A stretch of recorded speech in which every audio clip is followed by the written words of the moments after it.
Tok, ganjil tok. Insiden tongkang menabrak pipa PDAM di Sungai Mahakam kawasan Samarinda yang direkam warga ini terjadi Senin sore. Kena pipa.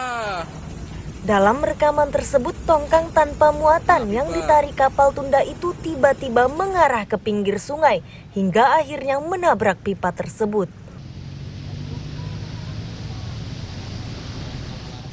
Informasi awal yang didapat oleh Kesatuan Kesyah Bandaran dan Otoritas Pelabuhan atau KSOP Samarinda, peristiwa tersebut disebabkan arus sungai yang deras. Untuk mendapatkan data pasti dari kejadian tersebut, KSOP secepatnya akan memintai keterangan nahkoda kapal tunda Atlantik.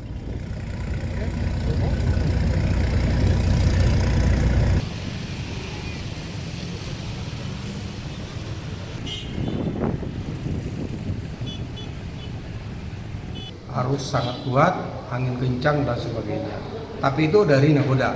Akan kami dalami, akan kita panggil sesuai dengan aturan yang ada nantinya, mungkin besok atau hari Rabu.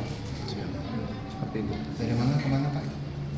Ini masih dari Muara Berau tujuan ke Jeti ya. Nah, pada saat ada mau pengelongan itu ada tarikan-tarikan yang memang dianggap bahwa itu arus kuat sehingga kapal tersebut ya tidak bisa melakukan ketika melewati pipa PDAM itu sehingga ketarik ke pinggir ya. Sementara PDAM mengaku resah oleh kejadian tersebut.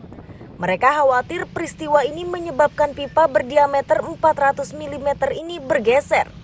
Mereka menyebut pergeseran ini akan mempengaruhi kekuatan pipa saat difungsikan menyalurkan air bersih. Aset kami. Nah, walaupun ini pipa statusnya kosong, tapi ada juga yang sudah masuk dalam perencanaan PDAM untuk kedepannya. Nah, kami tadi masih berdiskusi dengan teman-teman untuk hitungan karena boleh dibilang kedudukan pipa ini udah bergeser. Diameter berapa nih Pak pipa ini Pak? Diameter berapa Jak? Ya? Diameter berapa nih Pak? 500 ya? Sudah sini. 400 mm. Pipa jenis apa nih Pak? Steel ya, baja ya. Penyelidikan terkait insiden tongkang menabrak pipa PDAM juga dilakukan polisi. Sejauh ini belum diketahui pasti proses penyelesaian kecelakaan tersebut. Amir Hamzah dan Iswanto melaporkan dari Samarinda.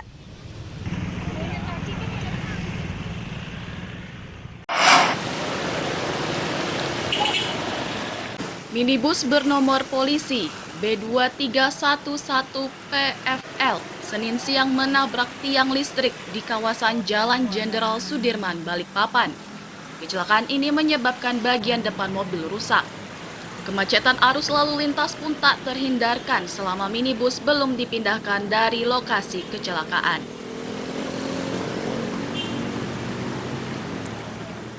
Pemilik mobil bernama Vida memastikan bahwa sopirnya mengemudikan mobil tidak dalam kecepatan tinggi.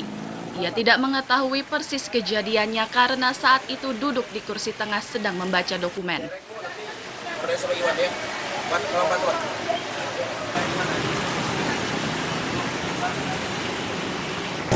Kita jalannya sih pelan pelan. Nggak tahu, saya lagi baca tiba-tiba ngubrak gitu. Mungkin masnya lagi ngeblank kali ya. Atau dia bilang tiba-tiba penglihatan saya kayak gelap gitu. Untungnya kita jalannya pelan. Apa ngantuk? Mungkin masa sebelumnya ada pemberitahuan ngantuk? Nggak ada. Tapi memang biasa nyupirin ibu ya? Ya udah biasa ya? Iya, kita kalau bawa tuh selalu pelan dia nggak pernah ini gitu. Oke, tiba-tiba langsung ngeblank aja gitu, pandangan langsung hitam gitu ya Bu ya? Tiba-tiba ngeblank gitu. Makanya langsung kebentur gitu aja, kaget. Tapi saya untungnya nggak ada orang yang kena sih. Ibu pada saat itu posisi duduknya di depan apa di belakang Bu? Di belakang ya? Lagi baca surat mau ngantor pajak. Unit Laka Lantas Polresta Balikpapan yang tiba di lokasi kecelakaan secepatnya melakukan olah TKP. Diduga kecelakaan ini disebabkan kelalaian pengemudi.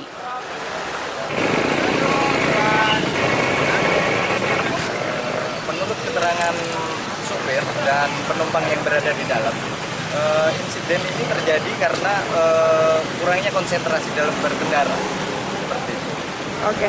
Ini apakah ada indikasi bahwa supirnya mengantuk atau seperti apa? Betul. Untuk supir saat ini kondisi kurang enak badan, badan dan kurang sehat sehingga terjadi insiden ini.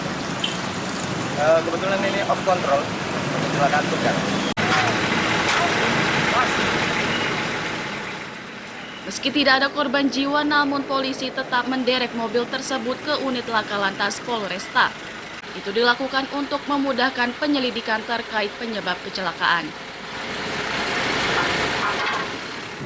Amir Hamzah dan Riani Mantini melaporkan dari Balikpapan.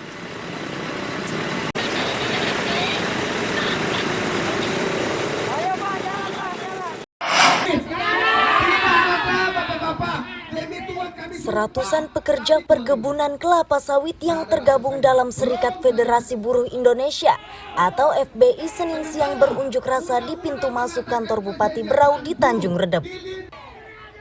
Tujuan aksi ini yakni meminta Pemkab membantu pekerja yang merasa telah dicurangi perusahaan tempatnya bekerja. Di antara tuntutan pedemo adalah upah lembur diberikan kepada seluruh pekerja. Pekerja juga wajib diberi hak cuti. Jika tuntutannya tersebut tidak ditanggapi, maka mogok kerja itu akan mereka lakukan hingga 30 Juli 2023. Selama mogok, perusahaan dilarang menerima pekerja baru untuk menggantikan karyawan yang mogok. Kita semua, bapak-bapak dan ibu-ibu, terkait masalah demo kami saat ini, sehingga kami meminta agar Ibu Bupati bisa menindaklanjuti ini dengan tegas agar supaya pemerintah bisa mengambil sikap yang mana pada saat ini perusahaan yang nakal yang memang tidak mau mengikuti undang-undang itu perlu ditindak tegas agar supaya para buruh di Indonesia ini bekerja dengan nyaman dan sejahtera. Itu yang tuntutan kami para buruh. sementara perusahaan punya keuntungan. Pemerintah kabupaten melalui Dinas Tenaga Kerja berjanji akan membantu agar hak karyawan bisa didapat. Disnaker juga akan berkirim surat ke perusahaan tersebut dengan ditembuskan ke pemerintah pusat. Sebeda 200. Sampaikan Bupati ini, kami sampaikan perusahaan ini ada berapa solusi tadi kan. Nah, agar namanya orang bekerja, kami ini kan kalau bisa tetap bekerja. Kami mengupayakan lah supaya para pekerja itu kembali bekerja. Cuma kan lagi-lagi yang membayar yang menggajikan pihak perusahaan.